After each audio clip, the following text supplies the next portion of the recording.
Hello children, आज हम लोग पढ़ते हैं chapter 10 living organisms and there surroundings. ठीक है, क्लास 6 के लिए हम लोग पढ़ रहे हैं। ठीक है, देखिए इस चैप्टर में आपको क्या क्या पढ़ना है, सबसे पहले हम लोग उसके बारे में डिस्कस करते हैं। इसमें आपको पढ़ना है कि लिविंग ऑर्गेनिजम्स जो होते हैं वो अलग अलग, मतलब इस लैंड पे जितनी भी लिविंग ऑर्गेनिजम्स हैं वो तो अलग अलग फॉर्म में हैं, अलग अलग रूप में हैं। तो स्वाभाविक है जब वो अलग अलग हैं तो उनकी हैबिटेट, मतलब the place where they live, मतलब जैसे अलग अलग प्लेसेस पे वो रहते हैं। जैसे फिश एक्वेटिक मीडियम में रहती हैं, वाटर बॉडीज़ में रहती हैं। जैसे आपको काऊ, फैलो एक्सेट्रा लैंड पे रहते हैं, तो इसलिए उनको टेरेस्टेरियल एनिमल कहते हैं, है ना, एक्सेट्रा एक्सेट्रा। इसी तरह का प्लांट्स है, एक्वेटिक प्लांट्स हैं, टेरेस्टेरियल ट्रीज होते हैं, एक्सेट्रा। तो जितनी भी तरह के लिविंग ऑर्गेनिज्म हैं, जितनी भी उनकी वेराइटीज़ हैं, उसी हिसाब से उनका इन्वायरमेंट है, उसी के अकॉर्डिंगली उनका हैबिट और हैबिटेट है। इसके बारे में हम लोग को इस चैप्टर में डिस्कस करना है। और ये सब जो टॉपिक, जैसे मैंने बोला कि लिविंग ऑर्गेनिज्म डिफरेंट होते हैं तो उनका हैबिट भी डिफरेंट होता है, उनका हैबिटेट भी डिफरेंट होता है।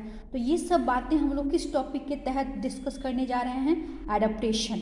देखिए यहाँ पे छोटा सा यहाँ पे दिया हुआ एडप्टेशन, एडप्टेशन से ही निकला हुआ एडप्ट। तो इसी टॉपिक के तहत, एडप्टेशन के तहत हम लोग इसमें डिस्कस करने जा रहे हैं। ठीक है, यहाँ पे देखिए उसके बाद से दिया हुआ इन्वायरमेंट और इकोलॉजी। तो इन्वायरमेंट क्या है मैं आपको बताऊं। Everything surrounding and affecting an organism is known as environment. मतलब जो भी लिविंग बींग्स हैं, हम आप हों, एनिमल्स हो, प्लांट्स हैं, उसके सराउंडिंग को ही, उसके आसपास के जो भी मतलब एरिया होता है, उसी को क्या कहते हैं? इन्वायरमेंट कहते हैं। यहाँ देखिए, the study of the relationship between living things and their environment is called ecology. अब एक न्यू टर्म आ गया इकोलॉजी। इकोलॉजी के बारे में बात करें तो सपोज कीजिए हम लोग अपने ही बारे में बात करते हैं, तो हम लोग जहाँ हैं वहाँ का वातावरण कैसा है, मतलब हमारा सराउंडिंग्स कैसा है, प्लस सराउंडिंग्स के अतिरिक्त, है ना। देखिए यहाँ पे हम लोग की डिपेंडेंसी किस पर है। जैसे हम लोग लिविंग हैं तो लिविंग को क्या कहते हैं? बायोटिक। नॉन लिविंग को कहते हैं एबायोटिक। तो आप एज्यूम कीजिए कि हम लिविंग हैं, तो क्या हम विदाउट वाटर, एयर क्या सरवाइव कर सकते हैं? जिंदा रह सकते हैं? नहीं रह सकते हैं। तो उसके बारे में बात करना, मतलब हम लिविंग हैं और हमारी जो डिपेंडेंसी है वो एबायोटिक फैक्टर्स पे है। और एबायोटिक फैक्टर्स कहाँ से आया? इन्वायरमेंट से ही कंसर्निंग है ना। तो इन्वायरमेंट और उसके और भी जो एबायोटिक कंसर्निंग जो एलिमेंट्स है, उसके बारे में जब हम स्टडी करते हैं तो क्या कहेंगे? उसको इकोलॉजी। ठीक है बच्चों, नेक्स्ट पेज देखते हैं। अब देखिए यहाँ पे दिया हुआ है क्या? Next topic, biotic component and abiotic component. Biotic मतलब आप समझिए कि लिविंग बींग्स, मतलब जब हम लिविंग बींग्स के बारे में डिस्कस करते हो आपको समझना है कि बायोटिक टर्म, वहाँ पे कौन सा टर्म आएगा?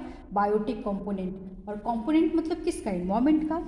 एबायोटिक मतलब non living, air, water, sunlight etcetera etcetera. तो वो किसके तहत आएगा? वो हम लोग डिस्कस करेंगे एबायोटिक कंपोनेंट के तहत। और ये दोनों बायोटिक और एबायोटिक दोनों किसका पार्ट है भाई? इन्वायरमेंट का। मतलब ये दोनों जो फैक्टर है वो किसके तहत आता है?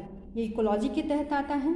यहाँ पे देखिए लिखा हुआ है, biotic and abiotic component constitute the natural environment. हम लोग कहाँ रहते हैं? नेचुरल इन्वायरमेंट में रहते हैं। यहाँ पे दिया human made environment and natural environment. Human made environment कहने का कंसर्न है बच्चों, जो मतलब हम अपने द्वारा क्रिएट करते हैं। जैसे सपोज कीजिए कि आप स्कूल में हैं, क्लास में हैं, तो क्लास का जो इन्वायरमेंट है हम क्रिएट करते हैं। क्लास को कैसे डेकोरेट करते हैं, क्लास को कैसे क्लीन रखते हैं, आप लोग को अब सिटिंग अरेंजमेंट क्या है, etcetera etcetera.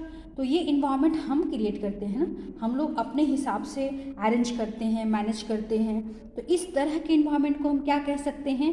Human made environment. और natural environment means air, water, sunlight, जितने भी लिविंग थिंग्स हैं जो लैंड पे रहते हैं, वाटर बॉडीज़ में रहते हैं, तो वो दोनों फैक्टर मिला के क्या कहलाएगा? Natural environment.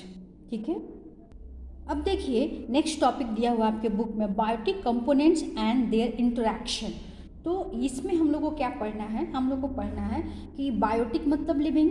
तो जितने भी लिविंग कंपोनेंट्स हैं इस वातावरण के, इस इकोलॉजी में जितने भी लिविंग बींग्स हैं, कैसे ये बायोटिक पे डिपेंडेंट हैं, उसके बारे में हम लोग डिस्कस करेंगे। ओके, तो इसमें पहला टॉपिक क्या दिया हुआ है, प्रोड्यूसर। आपको दिख रहा है ना प्रोड्यूसर। आप जानते हैं बच्चों, प्रोड्यूसर ग्रीन प्लांट्स को कहते हैं। प्रोड्यूसर ग्रीन प्लांट्स को इसलिए कहते हैं कि वो फूड अपने लिए तो बनाते ही हैं, साथ में जो उन पे डिपेंडेंट हैं, जैसे हम लोग ह्यूमन बीइंग, जैसे एनिमल्स, उनके लिए भी फूड प्रोड्यूस करते हैं। तो इस तरह से इनको प्रोड्यूसर कहा जाता है। और आप ये भी जानते हैं बच्चों कि प्लांट जब फूड अपना स्वयं प्रिपेयर करता है तो उस प्रोसेस को क्या कहते हैं, फोटोसिंथेसिस। आप इसको ऐसे डिफाइन करेंगे, the process by which plants make their own food in the presence of air, water, sunlight and chlorophyll, that is called photosynthesis. That process is called photosynthesis. यहाँ पे देखिए लिखा हुआ है टर्म, यहाँ पे देखिए फोटोसिंथेसिस दिया हुआ है। तो यहाँ पे देखिए एक छोटा सा एग्जाम्पल है, सपोज कीजिए लीफ ही क्यों दिया हुआ है प्लांट में फोटोसिंथेसिस का एग्जाम्पल के लिए, क्योंकि प्लांट्स का जो लीफ पार्ट होता है ना, फोटोसिंथेसिस लीफ के द्वारा ही होता है, क्योंकि लीफ में क्लोरोफिल पाया जाता है। लीफ में ही वो एबिलिटी है जो सनलाइट को ट्रैप कर सकता है, लीफ में ही वो एबिलिटी है कि ये एयर ट्रैप कर सकता है एनवायरनमेंट से। इसलिए लीफ को ही किचन ऑफ द प्लांट कहते हैं, food factory of the plant कहते हैं। दैट मीन्स प्लांट का लीव्स जो होता है, पत्तियां जो होती हैं, वो लीव्स क्या करते हैं, फोटोसिंथेसिस मीन्स फूड के प्रोडक्शन में हेल्प करती हैं। तो चलिए आपको समझ में आ गया। अब इस ग्रीन प्लांट्स को प्रोड्यूसर क्यों कहते हैं वो समझ में आ गया। अब आप समझिए कि इसको किसी और नाम से भी बुलाया जा सकता है क्या, हाँ, इसको ऑटोट्रॉप कहते हैं। यहाँ देखिए लिखा हुआ है auto means self, troph means food, मतलब प्लांट्स अपना फूड खुद प्रिपेयर करते हैं, इसीलिए इसको ऑटोट्रॉप्स कहते हैं। ठीक है बच्चों। नेक्स्ट देखिए यहाँ पे दिया हुआ है कंज्यूमर मतलब जो कंज्यूम करते हैं, जो खर्च करते हैं। सपोज प्लांट्स फूड प्रिपेयर किए, प्रोड्यूस किए, उसको कौन कौन कंज्यूम करता है, एनिमल्स, ह्यूमन बीइंग्स एक्सेट्रा। तो हम लोग कौन हुए, हम लोग कंज्यूमर हुए। प्लांट चूँकि फूड प्रिपेयर कर रहा है, प्रोड्यूस कर रहा है, इसलिए ये प्रोड्यूसर कहलाया प्लांट, और हम लोग उसको कंज्यूम करते हैं तो हम लोग क्या कहलाएं, कंज्यूमर। एनिमल्स क्या कहलाएंगे, कंज्यूमर। ह्यूमन बीइंग्स क्या कहलाएंगे, कंज्यूमर। देखिए अब इसमें भी कंज्यूमर को भी क्लासीफाई किया गया है, herbivores, carnivores and omnivores. Okay, herbivores आप जानते हैं कि कुछ ऐसे एनिमल्स होते हैं, लिविंग बींग्स होते हैं, जो सिर्फ और सिर्फ ग्रीन प्लांट्स ही कंज्यूम करते हैं। तो वैसे एनिमल्स को क्या कहते हैं, हर्बीवोर्स। आप जानते हैं सच एज काऊ, डियर, गोट एक्सेट्रा। और इस हर्बीवोर्स को प्राइमरी कंज्यूमर भी कहा जाता है। प्राइमरी कंज्यूमर इसलिए कहा जाता है स्टूडेंट्स, क्योंकि ये मतलब ये हर्बीवोर्स हैं, ये सिर्फ ग्रीन प्लांट ही खाते हैं, ग्रीन प्लांट के ऊपर ही डिपेंड रहते हैं, इसीलिए इनको प्राइमरी कंज्यूमर कहा गया। कार्निवोर्स, यहाँ देखिए, जो वैसे लिविंग बींग्स, देखिए यहाँ दिख रहा है ना, वैसे लिविंग बींग्स जो क्या खाते हैं, जो मतलब फ्लैश खाते हैं, मतलब जैसे टाइगर, ओल्स एक्सेट्रा। तो ये लोग क्या खाते हैं, फ्लैश खाते हैं, कार्निवोर्स। अदर एनिमल्स है ना, such as tiger, wolves eat other animals, दूसरे जानवर को खाते हैं, उसके बॉडी के फ्लैश को खाते हैं, इसलिए इनको कहते हैं कार्निवोर्स। और इनको कहा जाता है सेकेंडरी कंज्यूमर। ठीक है। थर्ड में है टर्सरी कंज्यूमर, जिसको ओमनीवोर्स को टर्सरी कंज्यूमर कहा जाता है।